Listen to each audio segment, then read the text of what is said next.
बिस्मिल्लाहिर्रहमानिर्रहीम, अस्सलाम वालेकुम, वेलकम बैक। और जनाबे वाला लेक्चर नंबर 15 आज शुरू करने लगे, ठीक है। और लेक्चर नंबर 15 आज हमारा डोमेन 3 जो सिक्योरिटी इंजीनियरिंग है उसका पार्ट नंबर 4 हो गया है, ठीक है। पार्ट नंबर 4 और मेरे ख्याल में 5 और 6 दो और पार्ट्स बनेंगे। मेरे ख्याल में हम लोग तकरीबन फारिग हो जाएंगे, यानी 6 लेक्चर्स का ये डोमेन हो जाएगी हमारी, ठीक है। तो सिक्योरिटी इंजीनियरिंग का वही पार्ट। अच्छा, इससे पहले अभी तक हम पढ़ क्या चुके हैं उसको आज मैं स्लाइड में थोड़ी डिस्क्लोज़ कर दी हैं।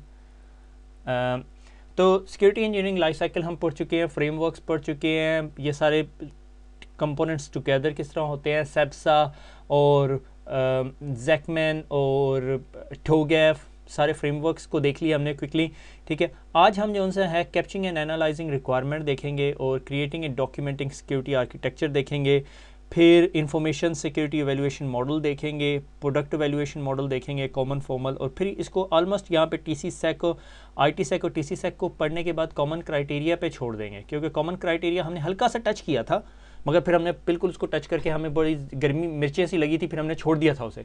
तो कल जो है ना उसकी और ज़्यादा डिटेल डेप्थ में जाएंगे, ठीक है।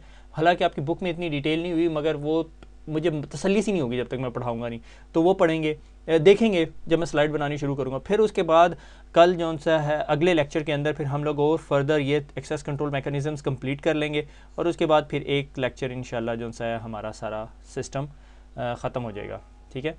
तो शुरू करते हैं। तो हम जो से हैं सिक्योरिटी आर्किटेक्चर के अंदर थे और अब जो सा है सबसे इम्पोर्टेंट रिक्वायरमेंट ये थी कि हम लोगों ने बीइंग अ सिक्योरिटी आर्किटेक्ट काफ़ी कुछ कर लिया था, ठीक है।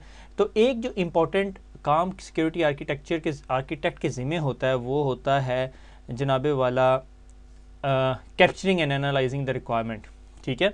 सिक्योरिटी आर्किटेक्ट जो सा है वो ऑल द इंफॉर्मेशन कलेक्ट कर लेता है और उसको ड्रॉप करता है कि प्रिंसिपल्स एंड गाइडलाइन तमाम स्टेक होल्डर से बात कर ली उसने, हायर मैनेजमेंट से कर ली, लोअर मैनेजमेंट से कर ली, और उसके बाद उसने जी प्रिंसिपल गाइडलाइंस बना ली। यार प्रिंसिपल गाइडलाइन ये है, से फॉर एग्जांपल अगर हम किसी एक बैंकिंग एप्लीकेशन की बात करें या ई कॉमर्स एप्लीकेशन की, मेरी एक सुपर मार्केट है, हम चाहते हैं ऑनलाइन बिजनेस करना चाहते हैं, ये एग्जेक्टिव है कि हमारी यार सुपर स्टोर्स हैं पूरे पाकिस्तान के अंदर या पूरे यूरोप के अंदर या पूरे इंडिया, पाकिस्तान और एशिया के अंदर।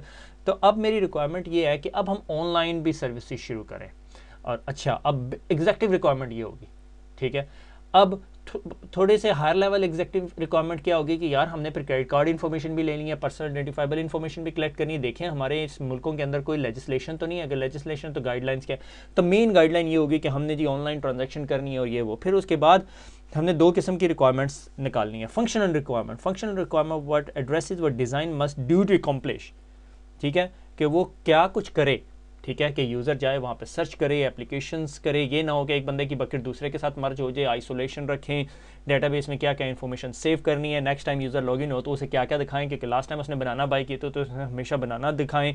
फिर उसमें वो हर दफ़ा क्या चीज़ बाय करता है, अगर उसमें कभी डील लगी हो तो उसे ईमेल भेजें ताकि वो वापस आए, ठीक है। Non functional requirement, quality of the services, ये फंक्शनल नहीं होंगी मगर क्वालिटी ऑफ द सर्विसेज कैसी हुई, यूज़र एक्सपीरियंस कैसा होगा कि यूज़र को अगर उसने डिलीवरी एक्सपेक्ट कर रहा है कि उसने ऑनलाइन शॉपिंग की, उसके बाद कहता है कि मुझे डिलीवरी दे दो, और मैं उसे कहता हूँ हाँ भाई 18 अप्रैल को, ठीक है, अप्रैल को 8 बजे से 9 बजे के दरमियान तुझे सर्विसेज डिलीवर होंगी। तो हमने ये अब इंफॉर्मेशन यूज़र से निकाल के अपने सिस्टम तक कैसे पहुंचानी है, और सिस्टम में वो जो ड्राइवर हमारा वो जो डिलीवरी करने जा रहा है, ठीक है, उस तक ये इन्फॉर्मेशन कैसे पहुंचेगी और उसके पास वो तमाम ग्रॉसरी होगी। अगर कोई ग्रॉसरी में से कोई चीज़ अगर उसने मांगी और वो नहीं है तो क्या हम उसे अल्टरनेट देंगे, ठीक है। तो ये तमाम चीज़ें जो सी हैं ये नॉन फंक्शनल रिक्वायरमेंट हो सकती हैं, ठीक है।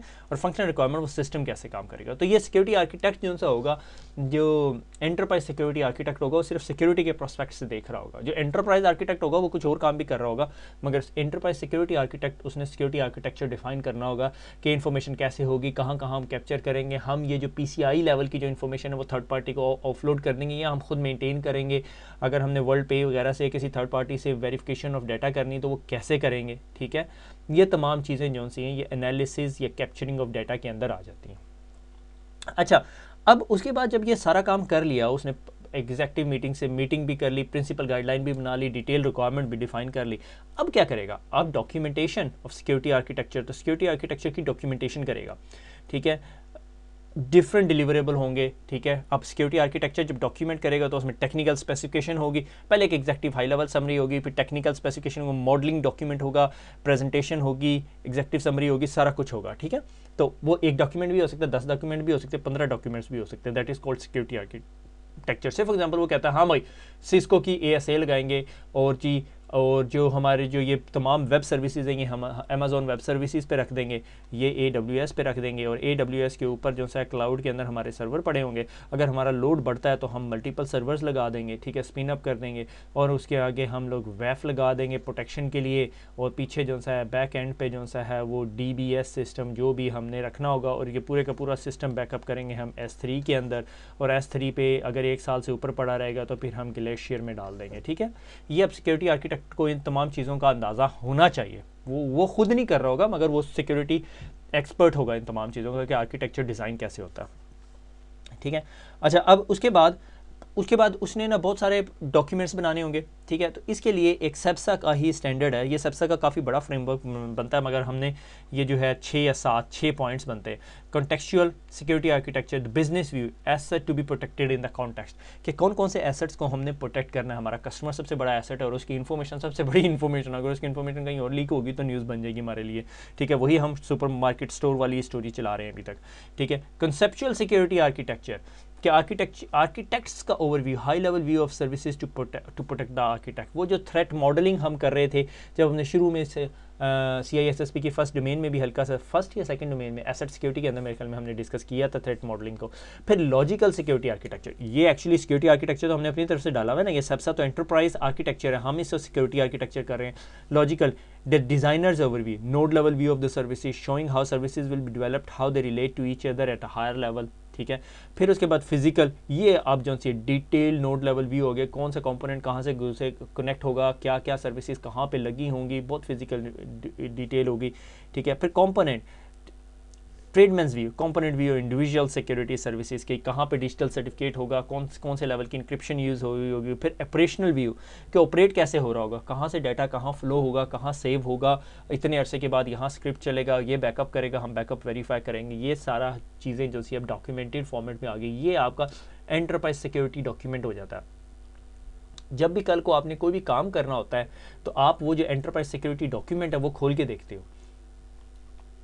से अब हमने इस जो एप्लीकेशन बनी हुई थी, ठीक है, ये हमारी कोई एप्लीकेशन है, ये क्लाउड में पड़ी हुई है और हमारे ये यहाँ पे सॉफ्टवेयर डेवलपमेंट हो रही है। अब हमने इस सॉफ्टवेयर से इधर कुछ करना है और हमें उस एप्लीकेशन के अंदर कोई मॉडिफिकेशन करनी है, तो हम ये जो एंटरप्राइज सिक्योरिटी आर्किटेक्ट का जो ये डॉक्यूमेंट बना होगा, इस डॉक्यूमेंट को खोल के ही अंडरस्टैंड करेंगे कि ये एप्लीकेशन इसके साथ इंटरेक्ट कैसे कर रही होगी, ठीक है। और ये जो security architecture, conceptual, logical, physical, component, operational, ये सारे सॉफ्टवेयर के पॉइंट ऑफ व्यू से, अगर आप सॉफ्टवेयर रन कर रहे हो, हार्डवेयर के पॉइंट ऑफ व्यू से, एप्लीकेशन के पॉइंट ऑफ व्यू से, सर्वर्स के पॉइंट ऑफ व्यू से, डेटाबेसिस के पॉइंट ऑफ व्यू से, तमाम पॉइंट ऑफ व्यू से बने हुए होंगे ये डॉक्यूमेंट, ठीक है।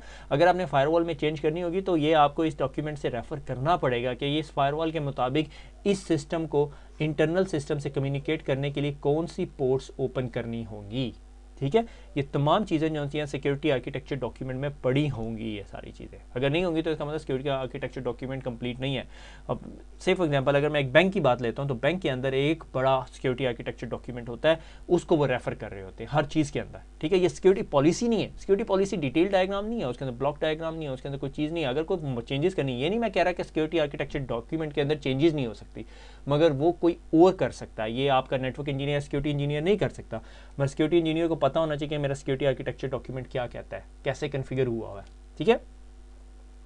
अच्छा, अब आ जाता है सिक्योरिटी आर्किटेक्चर बन गया, ठीक है।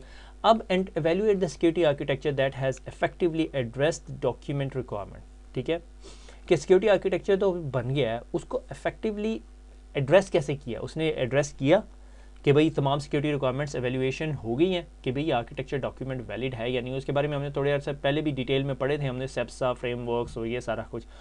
अब हम आ जाते हैं जब हम कोई प्रोडक्ट प्रोड्यूस करते हैं, ठीक है, सो हमें फॉर्मल सिक्योरिटी मॉडल्स के लिए evaluation against the company security policy and standards, ठीक है, कि भाई हमने एक सिक्योरिटी आर्किटेक्चर बनाया, ठीक है, उस सिक्योरिटी आर्किटेक्चर या जो वो प्रोडक्ट बन गई है, आखिर में जो एंड प्रोडक्ट बनी है, वो प्रोडक्ट जो सी है वो एवेल्यूएशन करनी है। हम कहते हैं हाँ जी एक प्रोसेस, एक वे ऑफ एवेल्यूएशन है कॉमन फॉर्मल सिक्योरिटी मॉडल, कि भाई हमने कहा कि यार ये जो हमारी कंपनी सिक्योरिटी पॉलिसी है इसको कंप्लाई कर रही है ये जो प्रोडक्ट बनी है, ठीक है, एंटरप्राइज सिक्योरिटी आर्किटेक्चर के साथ मिलके जो हमने बैठ के जो चीज़ बनाई है, जो सोल्यूशन बनाया है, ये हमारी सिक्योरिटी पॉलिसी के अगेंस्ट कंप्लाई करती है, कंप्लाई किया, ठीक है, फार रीचिंग अप्रोच नहीं है। अब मैं ये नहीं कह सकता कल को कि हाँ भाई काशिफ साहब आपके मुल्क को डिफेंस सर्विसेज के लिए एक प्रोडक्ट की ज़रूरत है, ये हमारी प्रोडक्ट है। आप कहोगे हाँ भाई इसकी वैल्यूएशन क्या है, इसकी एवेल्यूएशन किस चीज़ के अगेंस्ट है, हमारी अपनी सिक्योरिटी पॉलिसी के अगेंस्ट। मैं कहूँगा मामा मुझे क्या पता तेरी सिक्योरिटी पॉलिसी कितनी वैलिड है, क्या इंटरनेशनल स्टैंडर्ड पे रिकग्नाइजेबल है, पता चले मैं लगाऊँ, बाद में पता चले एक हिडन एसक्यूएल इंजेक्शन पड़ा था, रूट किट पड़ी थी, कोई और मसला हो गया, ठीक है। ये कॉमन फॉर्मल सिक्योरिटी मॉडल है। अच्छा, फिर आ जाता है एवेल्यूएशन क्राइटेरिया। एवेल्यूएशन क्राइटेरिया क्या है? एवेल्यूएशन क्राइटेरिया ये है कि common security model has a issue has less value in the real world and focus on the small components. A number of product evaluate criteria has been published. तो उसके बाद जो से इंटरनेशनल स्टैंडर्ड्स ने बहुत सारे डॉक्यूमेंट्स किए कि जब भी कोई इंटरनेशनल मार्केट से कोई चीज़ उठाने लगता है, say for example TC sac, मैं थोड़ा सा एक स्टेप अहेड जा रहा हूँ। टीसी सैक एक यूएस डिफेंस सर्विसेज थी, ठीक है, जिसे हम ये ऑरेंज बुक कहते हैं, हम अगले पेज पे डिस्कस करेंगे, ठीक है। अमेरिकन डिफेंस सर्विसेज ने एक डॉक्यूमेंट बना लिया कि अगर हम दुनिया से किसी से भी कोई चीज़ उठाएंगे ना तो हम उसकी यूं टेस्टिंग करेंगे, ठीक है, ये प्रोसेस 1, प्रोसेस 2, प्रोसेस 3 के जरिए टेस्टिंग करेंगे, और वो डॉक्यूमेंट कहलाता था ऑरेंज बुक, ठीक है। तो से फॉर एग्जांपल अगर हमने कैमरा लिया या सीसीटीवी कैमरा लिया तो हम मेक श्योर करेंगे कि वो जो सा है कोई ठुड्डा मार के तोड़ के उसकी रेड तार को ग्रीन के साथ जोड़ के उसको हैक ना कर ले, ठीक है, जो आपको ड्रामों में फिल्मों में दिखाया जाता है, ठीक है। तो इसी तरह number of product evaluation criteria निकले, टीसी सेक निकला, ठीक है, यूएस डिफेंस यूज़ करती थी, आईटी सेक निकला, यूरोपियन स्टैंडर्ड में मीट होना शुरू हो गया, यूरोपियंस ने यूज़ करना शुरू कर दी, आजकल कॉमन क्राइटेरिया सीसी है। तो आज हम इन 2 क्राइटेरियाज़ को पढ़ेंगे और ये बहुत इंपॉर्टेंट आपके लिए पेपर में याद करने के लिए, ठीक है, इसकी ये आपका दिमाग का ना फलूदा बना देंगे, ठीक है। और एक्चुअली मसला ये है कि इनकी इतनी डिटेल भी नहीं होती, मगर इसका क्वेश्चन ऐसा स्पेसिफिक आता है कि अगर आपको समझ नहीं आई हुई तो आपको आएगा नहीं। इस स्टेप में जाने से पहले, इन 3 डॉक्यूमेंट्स को पढ़ने से पहले 2 टर्म्स समझ लें। एक सर्टिफिकेशन प्रोसेस होता है और एक एक्रीडेशन होता है। सर्टिफिकेशन जब आप किसी प्रोडक्ट की करते हो या सिस्टम की करते हो तो ये सर्टिफिकेशन से मुराद होती है it is tested to see whether it meets the documented requirement, कि जो भी डॉक्यूमेंटेड रिक्वायरमेंट है, say for example enterprise security architecture requirement है या कुछ भी और रिक्वायरमेंट थी, ये सर्टिफाई हो गया जी, हाँ जी ये सर्टिफाई हो गया कि ये हमारे बिजनेस में चल सकता है। एक्रीडेशन होता है management evaluate the capacity of the system that meet the need of the organisation, के भाई ये कंपनी ने एक्रीडेट कर दिया। सर्टिफिकेशन क्या होता है कि ये डॉक्यूमेंटेड रिक्वायरमेंट कंप्लीट करता है, एक्रीडेशन मैनेजमेंट से होती है। ये दोनों टर्में याद कर लीजिएगा, सर्टिफिकेशन और एक्रीडेशन, ये आपके पेपर में एग्जाम में जरूर आएंगे, ये कहते हैं एग्जाम इंपॉर्टेंट क्वेश्चन है। सर्टिफिकेशन वो होती है कि सिस्टम जो है अपनी डॉक्यूमेंटेड रिक्वायरमेंट जो हमने लिखा था कि ये गाड़ी है ये 80 मील फी घंटा की रफ्तार से चलेगी, इतना अर्सा बैटरी पूरी करेगी, ये काम करेगी, ठीक है। अब एक कंपनी है जो मिल्क डिलीवर करती है, वो कहती है हाँ जी हम एक्रीडेट करते हैं ये गाड़ी हमारी रिक्वायरमेंट पूरी करती है, बिजनेस रिक्वायरमेंट, ये बिजनेस एग्जेक्टिव करेंगे, ठीक है। याद कर लें, सर्टिफिकेशन टेक्निकल रिक्वायरमेंट या आप meet the documented requirement, accreditation जहाँ मैनेजमेंट आ गया वहाँ एक्रीडेशन आ जाएगी, ठीक है। अच्छा, इधर मैं थोड़ा सा पॉज लेके आपको एक बात बताता चलूँ कि अगर आप itpeopleworld.blogspot पे जाएंगे, ठीक है, ये मेरा जो ब्लॉग था जब मैं CISSP कर रहा था तब मैंने लिखा था, ठीक है। तो ये हर डोमेन के अंदर जितने रट्टे के पॉइंट थे ना मैंने सारे लिखे हुए थे, ठीक है। CBK5 फिजिकल सिक्योरिटी, ये पुराने डोमेन है, 2011 में जब CISSP करके फारिग हो गया था। तो CBK4 टेलीकम्युनिकेशन नेटवर्क सिक्योरिटी, तो इसी के अंदर मैंने एक डोमेन डाली हुई थी, उस ज़माने में कौन सा यूज़ करते थे हम लोग, सिक्योरिटी आर्किटेक्चर एंड डिज़ाइन, ठीक है। प्रोसेस क्या होता है, multi processing, maskable non maskable interrupt, watch dog timer क्या होता है, थ्रेड, गार्बेज कलेक्टर, ये सारी चीज़ें आपको पता नहीं है। ये देखें TC SEC confidentiality integrity maintain करता है, कौन सा लेबल क्या काम करता है, हर एक लेबल्स मैंने ज़ुबानी याद किए हुए थे, ठीक है। यानी ये minimum protection, discretionary protection, mandatory protection, verification protection, यानी क्वेश्चन इधर किस तरह का आ सकता था कि कौन सी प्रोटेक्शन जो सी है वो लेबल्स रिक्वायर करती है, ठीक है। वो labelled security B1 mandatory protection के अंदर आती थी, ठीक है। डिस्क्रिशनरी C प्रोटेक्शन है, डिस्क्रिशनरी प्रोटेक्शन लेस सिक्योर है, mandatory protection more secure process होता है, हम अभी देखेंगे, हल्का सा टच करेंगे उस चीज़ को, ठीक है। फिर सेपरेशन ऑफ ड्यूटीज़, ये एवेल्यूएशन प्रोसेसेस, E6 तक आपकी बुक ने लिखा हुआ, एक्चुअली E7 होता था फॉर्मली वेरीफाइड, ये थोड़ा सा मैं एक स्टेप आगे जा रहा हूँ इसलिए आपके ऊपर से गुजर रहा है, ठीक है। तो ये आप itpeopleworld.blogspot पे जाके ऊपर मेरे ख्याल में टॉप में सर्च का बटन होगा, वहाँ पे जाके कुछ सर्च कर लीजिएगा CISSP, ये जो सर्च बटन है ये यहाँ पे आपको नज़र नहीं आ रहा, ये लें जी, अब नज़र आ जाएगा, ठीक है। तो वापस हम अपनी स्लाइड पे चलते हैं पहले, ठीक है। तो अब अगला स्टेप आ जाता है प्रोडक्ट एवेल्यूएशन मॉडल, ठीक है, यही प्रोडक्ट एवेल्यूएशन, जब हमने प्रोडक्ट बना ली, एंटरप्राइज सिक्योरिटी आर्किटेक्चर था, हमने एक प्रोडक्ट प्रोड्यूस की, ठीक है, लाजमी नहीं अभी बैंक उस सेक्टर के अंदर हम ये वैल्यूएशन नहीं कर सकते, मगर सिर्फ एग्जांपल अगर मैं हम लोग हमारी कंपनी फायरवॉल बनाती है तो हमने प्रोडक्ट वैल्यूएशन करनी है अब, ठीक है। Enterprise security architect choose the valuation model criteria as per business requirement, उसने कर लिया, ठीक है, मॉडल उसने चूज कर लिया, क्राइटेरिया भी चूज कर लिया। अब इसके अंदर एक जो प्रोडक्ट वैल्यूएशन मॉडल यूज हो रहा है, ठीक है, वो हो रहा है या valuation criteria trusted computer system evaluation criteria, TCSAC। इसके लिए यूएस डिफेंस ने 1983 के अंदर एक डॉक्यूमेंट बनाया, जो कि ये डॉक्यूमेंट है, ठीक है। उसके बाद ये पता नहीं कितनी रिवीजन से गुजरा, ठीक है, ये 1983 अगर आप ध्यान से देखें, ये कहता था कि अगर यूएस डिफेंस सर्विसेज ने कोई भी प्रोडक्ट बाय करनी है बाहर से, तो वो मेक श्योर करेगा कि कॉन्फिडेंशियलिटी को मेंटेन करेगा। उस टाइम उनके जहन में सिर्फ कॉन्फिडेंशियलिटी थी, वो कॉन्फिडेंशियल कॉन्फिडेंशियल कॉन्फिडेंशियल कॉन्फिडेंशियल, कि अगर मैं उसके अंदर टॉप सीक्रेट और पब्लिक इन्फॉर्मेशन रख दूँ तो टॉप सीक्रेट इन्फॉर्मेशन कंप्रोमाइज़ ना कभी हो, ठीक है, कि अगर पब्लिक लेवल की इन्फॉर्मेशन वाला टॉप सीक्रेट को एक्सेस ना कर सके कभी भी किसी भी सूरत में, ठीक है। इस चीज़ को कहते हैं TCSAC या ऑरेंज बुक, ठीक है, ये याद रखना। ये यूएस डिफेंस का स्टैंडर्ड था, 1983 में यूज़ करते थे। अब यूज़ होता है या नहीं मुझे नहीं पता, मगर अब common criteria is predominantly available, ठीक है। अगर आप TCSAC पे सिस्को की फायरवॉल को वैल्यूएट करना चाहें तो आपके पास कोई वैल्यूएशन क्राइटेरिया नज़र नहीं आएगा आपको, उसकी मैं अभी एग्जांपल भी दिखाऊंगा आपको, ठीक है। फिर since been superseded by the common criteria, तो कॉमन क्राइटेरिया ने सुपरसीड कर लिया, तो मगर अभी तक आपको CISSP पढ़ाता है, क्यों पढ़ाता है मेरा नहीं सर फाड़िएगा, ठीक है। तो सबसे पहला स्टैंडर्ड है वेरीफाइड प्रोटेक्शन, हाईएस्ट लेवल का स्टैंडर्ड है। नीचे से शुरू करते हैं, मिनिमम प्रोटेक्शन। मिनिमल प्रोटेक्शन क्या कि बस ठीक है, लोएस्ट प्रोटेक्शन देता है, ठीक है।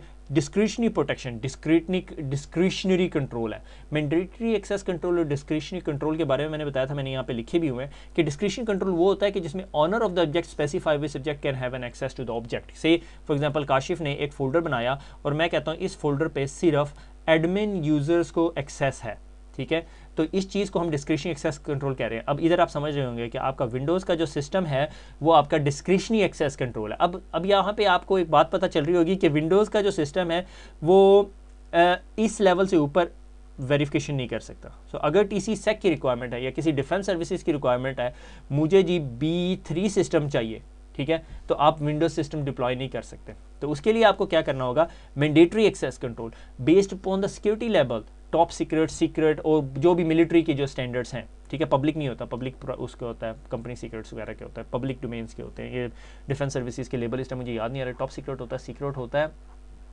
और एक मेरे ख्याल में भूला हुआ इस टाइम जो स्टैंडर्ड, जब पढ़ेंगे देख लेंगे, ठीक है। तो सिक्योरिटी लेबल्स के हिसाब से डिसीजन करता है, और इसके लिए एक ऑपरेटिंग सिस्टम इन्होंने बनाया था SC लिनक्स, ठीक है, नाइटमेयर है, NSA ने बनाया था, ठीक है। बहुत सारे लोग मिलते हैं आपको, SC लिनक्स का जो सिस्टम एडमिनिस्ट्रेटर है वो काफ़ी महंगा भी होता है, ठीक है। इसका ये मतलब नहीं है मैं आप लोगों को कह रहा हूँ SC लिनक्स पढ़ना शुरू कर दें, मगर हमने RSCSA के अंदर SC लिनक्स को हल्का सा टच किया था, ठीक है।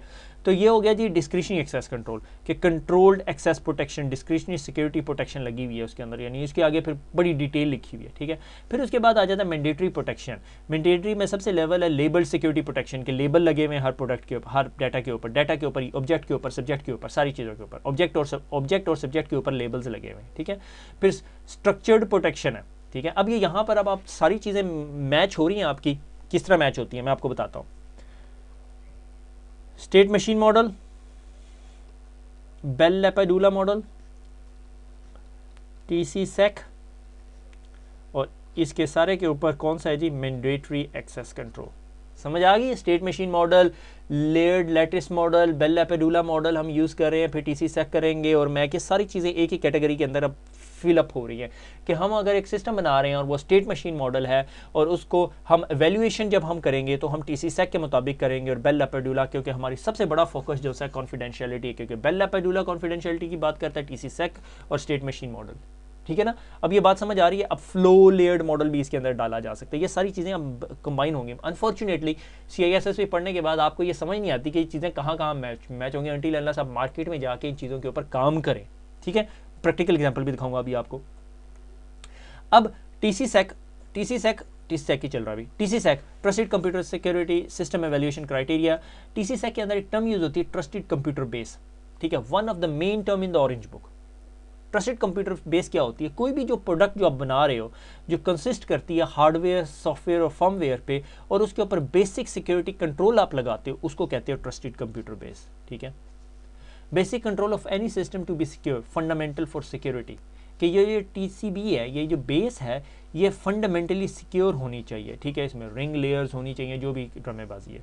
फिर बेसिक कंट्रोल्स, उनमें से कुछ 2 कंट्रोल इसने बुक ने आपके मेंशन किए हैं। अगर आप टीसी सेक की ऑरेंज बुक खोल के हिम्मत है पढ़ने की, आई विल सजेस्ट यू कि आप ज़रूर खोल के पढ़ें। टीसी सेक गूगल करें, ऑरेंज बुक फाइंड आउट करें कहीं से पीडीएफ और स्किम करें। मैंने थोड़ी सी स्किम की थी, आज फिर दोबारा। Ability to define subject and object, कि इसके अंदर आप ऑब्जेक्ट बता सकें कि कौन सा है, ये फोल्डर मेरा ऑब्जेक्ट है, और ये सब्जेक्ट बता सकेंगे यूज़र का अकाउंट है। Ability to distinguish between them, कि अगर कहीं गलती से ये ऑब्जेक्ट जो सा है कुछ और बन के और ये सब्जेक्ट के रिसोर्सेज या सब्जेक्ट किसी और ऑब्जेक्ट के रिसोर्सेज ना एक्सेस करना। तो बेसिक जो सिक्योरिटी लेवल है या बेसिक जो सिक्योरिटी स्टैंडर्ड है, और टीसी सेक के अंदर के जो एक टर्म यूज़ होती है इसका ट्रस्टेड कंप्यूटर बेस, जो हार्डवेयर, सॉफ्टवेयर, फर्मवेयर चीज़ों के ऊपर मुश्तमिल होती है और जिस पे बेसिक सिक्योरिटी कंट्रोल या फंडामेंटल सिक्योरिटी लगाई जाती है, उसको टीसीबी कहते हैं। ये एक टर्म आपको दिखानी थी।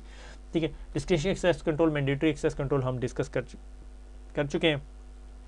अब आ जाते हैं टीसी सेक की TCB requirement.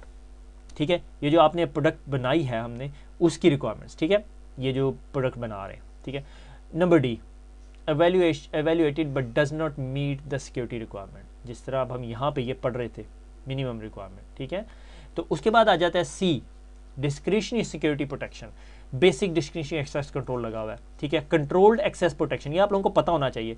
Improve discretionary access control है, थोड़े और एडवांस पैरामीटर्स भी डाल दिया, ऑनरशिप टेक कर सकता है, यानी individual accountability through the logging procedure and audit trails लगे हुए हैं। ठीक है, रिसोर्स आइसोलेशन, कि एक प्रोसेस दूसरे प्रोसेस से डिपेंडेंट है, ये थ्रेड्स एक दूसरे पे डिपेंडेंट नहीं है, कहीं पता चले एक थ्रेड दूसरे थ्रेड से जो से लेटरल मूवमेंट करा रहा है। एसेंशियल सिस्टम डॉक्यूमेंटेशन इन यूज़र मैनुअल अवेलेबल है। अगर ये सारी चीज़ें हैं तो आपका जो सिस्टम है वो कंट्रोल C2 में आ जाता है। अब आ जाता है B1 अब और हायर लेवल है। इसके अंदर लेबल सिक्योरिटी प्रोटेक्शन है, लेबल लग गए हैं हर चीज़ के अंदर, हर चीज़ के ऊपर लेबल होगा, हर चीज़ के ऊपर, ऑब्जेक्ट से ले के सब्जेक्ट्स तक, हर एक secret, top secret, top secret, secret, public, top secret. तो ये सिर्फ इन चीज़ों को एक्सेस कर सकता है। अब इसके अंदर बेल लेपिडुला तो read up, no read down, वो सारा कुछ होगा। Information statement of security policy model, data sensitivity label and exploration, और all discovered flow must be removed otherwise mitigated। ठीक है, जितने भी फ्लोज हैं, ये कोवर्ट चैनल एनालिसिस जो उनसे हैं, ये सारे हैं। आपके एग्जाम में क्वेश्चन आ सकता है कौन सा टीसीबी स्टैंडर्ड या टीसी सेक का जो स्टैंडर्ड है, जो टीसीबी रिक्वायरमेंट्स है, वो कहता है कि हमने जो सा है डाटा फ्लो के अंदर कोवर्ट चैनल एनालिसिस करना है, B1। ठीक है, अब B2 आ गया, B2 और एडवांस है, स्ट्रक्चर्ड प्रोटेक्शन है। पहले जो सा था लेबल्ड सिक्योरिटी, सिर्फ लेबल्स लगे हुए हैं। ठीक है, अब स्ट्रक्चर्ड है। DAC and MAC enforcement expanded to all object and subjects होना शुरू हो गया। अच्छा, अब जिधर मैंने कहा था वो विंडोज़ वाला चक्कर, तो शायद इसमें यहाँ अवेलेबल ऑप्शन दे दिया है। Security policy model clearance defined on the formally documented covert storage channel are identified. ये अब कोवर्ट स्टोरेज चैनल्स देख रहा है। ठीक है, objects are carefully structured into protecting critical and non protecting critical. ठीक है, डिज़ाइन और ऑथेंटिकेशन मैकेनिज्म है, ट्रस्टेड मैनेजमेंट है, स्ट्रिक्ट कॉन्फिडेंशियलिटी मैनेजमेंट है।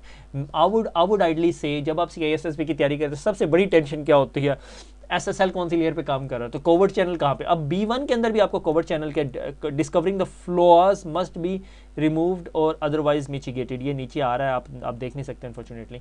और यहाँ पे specifically I would ideally suggest कि अगर आपका कोवर्ट चैनल एनालिसिस से रिलेटेड हो तो हमेशा B2 याद रखिएगा। ठीक है, आगे आ जाता है B3 सबसे सिक्योर है।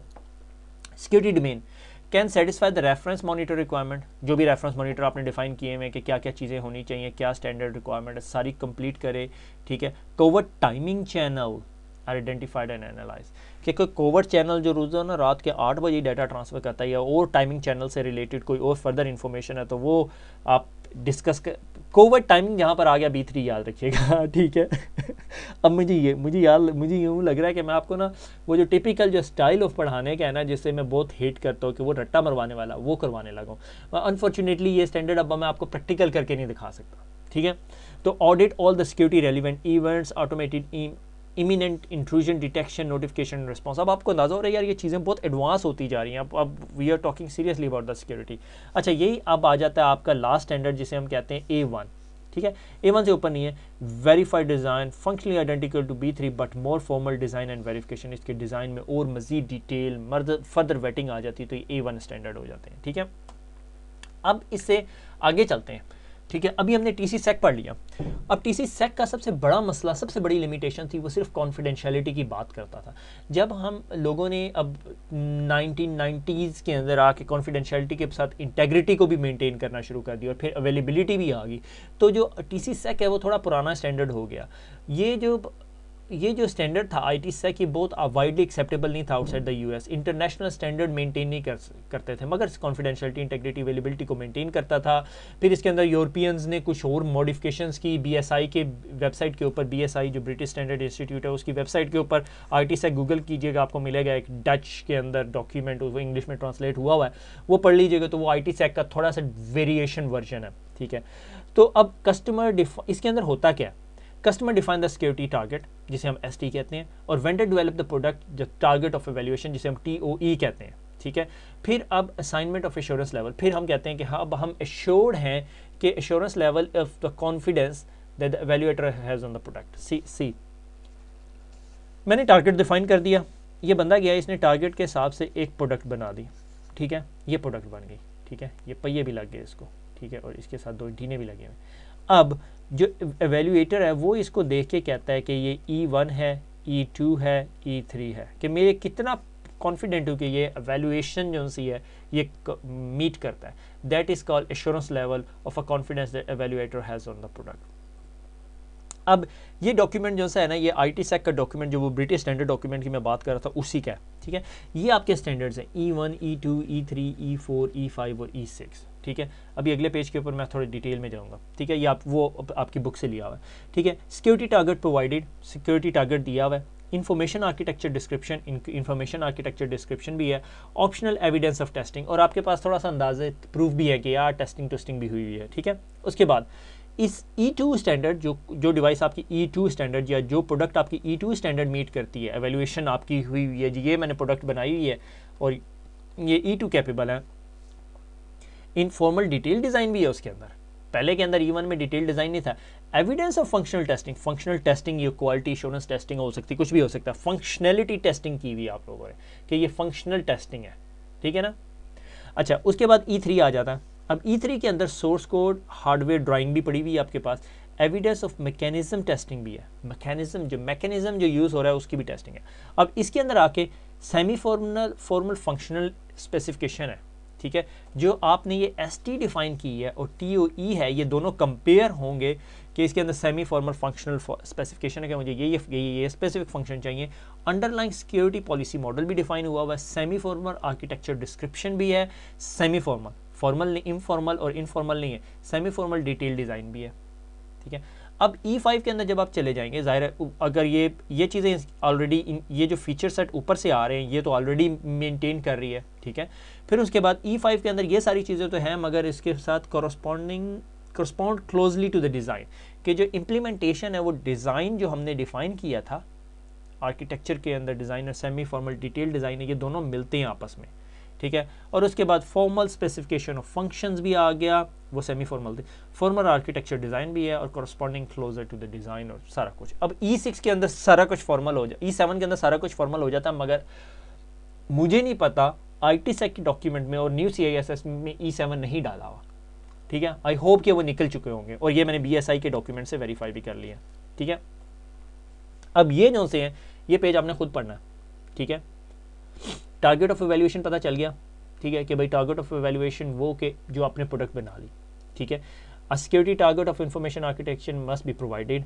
ठीक है, एडमिनिस्ट्रेटिव डॉक्यूमेंट गाइड होगी, सिक्योरिटी इन्फोर्स हो रही होगी और uniquely identify have a deliverable configuration start operational document, secure distribution method to be utilized. ठीक है, कि भाई ये ना हो कि पता चले FTP पे रख दिया प्रोडक्ट, बाद में FTP से हर बंदे ने कॉपी की हुई है।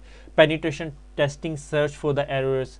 ठीक है, ये बहुत डिटेल में चला गया। Source code and hardware drawing to be produce, acceptance procedure to be used. ठीक है, E3 के अंदर यहाँ पे इंफॉर्मेशन डिटेल डिज़ाइन है, इनफॉर्मल डिज़ाइन है यहाँ पे। ठीक है, इसीलिए वो E3 के अंदर डिस्कस कर रहा है। Retesting must occur of a correction of errors, तो सॉर्ट ऑफ वो इस फेज के अंदर एविडेंस ऑफ मैकेनिज्म टेस्टिंग और सोर्स कोड हार्डवेयर ड्राइंग दोनों वो वेरीफाई कर रहा है, तो इस तरह वो मैप कर रहा है, ठीक है। अब इधर E6 ये भी E7 की बात नहीं करता, सो सोर्स कोड और हार्डवेयर ड्राइंग E3 तो ऑलरेडी हमने डिस्कस कर लिया।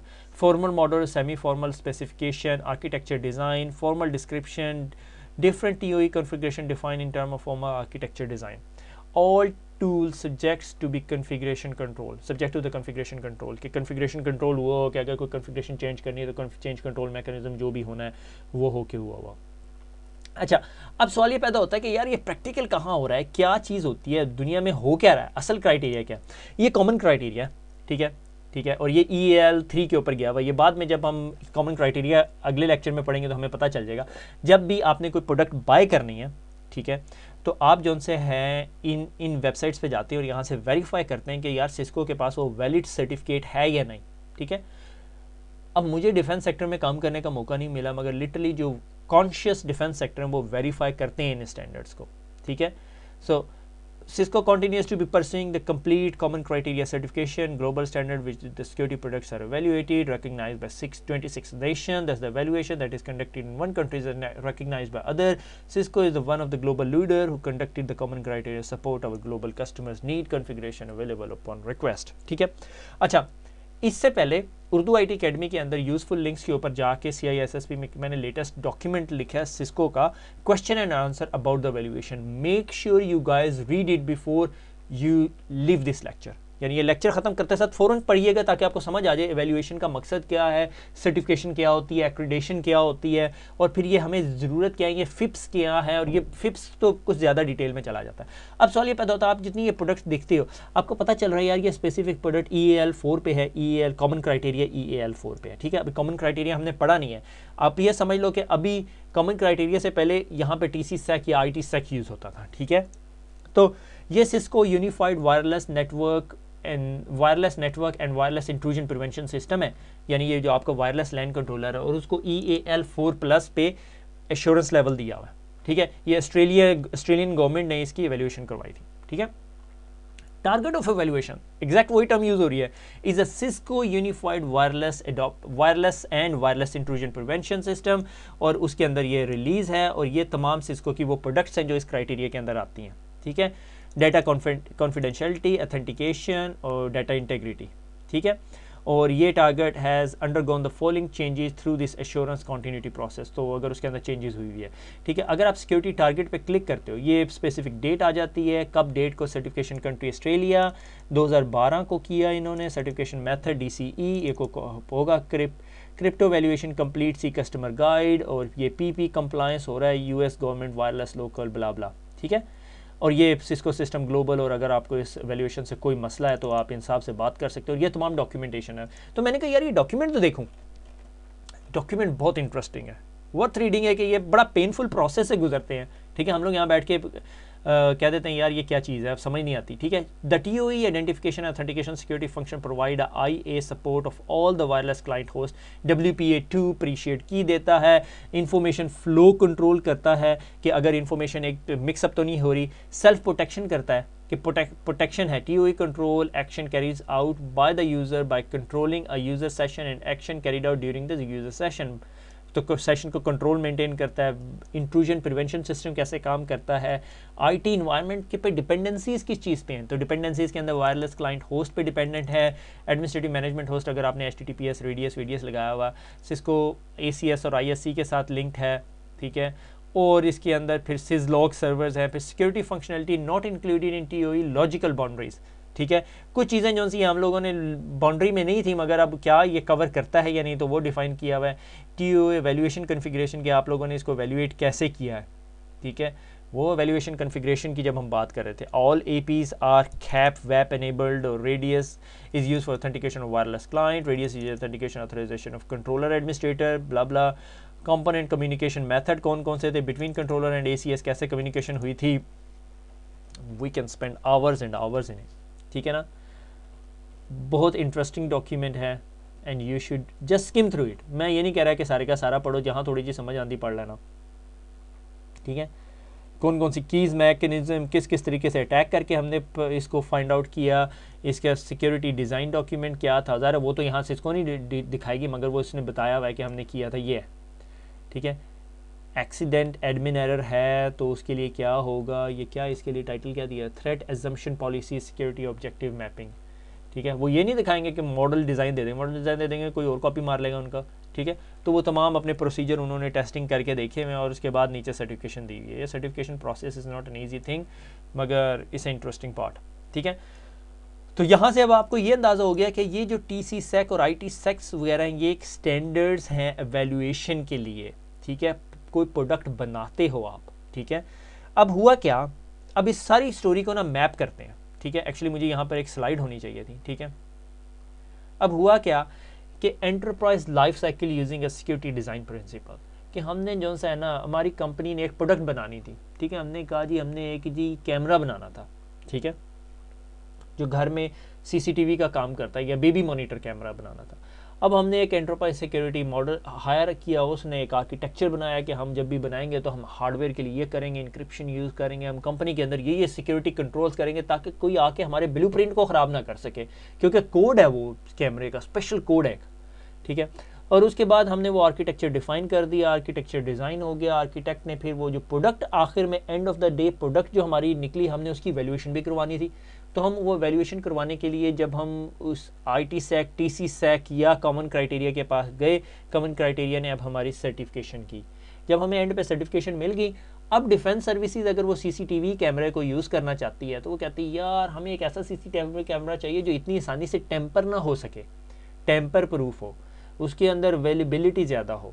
तो वो हमारा फिर TC SEC देखेगा या IT SEC या वैल्यूएशन क्राइटेरिया देखेगा हम किस लेवल पे स्टैंड करते थे। हमने स्ट्रेस टेस्टिंग उस कैमरे की करके देखी है, बारिशों में वो चलता भी है या नहीं, सिक्योरिटी, कॉन्फिडेंशियलिटी, इंटेग्रिटी भी तो मेंटेन करे, अवेलेबिलिटी भी तो दे हमें, ठीक है। तो ये तमाम चीज़ें जब मिल जाती हैं तो आपस में हमारे, अब हम यहाँ पे एवेल्यूएशन क्राइटेरिया पे बैठे हुए हैं कि प्रोडक्ट एवेल्यूएशन हमारी कैसी रही, कि प्रोडक्ट जो हमने प्रोड्यूस की है वो सिक्योरिटी आर्किटेक्ट को भी हायर किया हमने, सारा प्रोसेस, यानी अब इससे पता चल रहा है कि हमने जो भी चीज़ बनाई है उसकी जड़ों से या उसकी रूट से हमने सिक्योरिटी को मेंटेन रखा है, कहीं पे कंप्रोमाइज़ नहीं की, end to end security solution दिया है हमने आपको, ठीक है।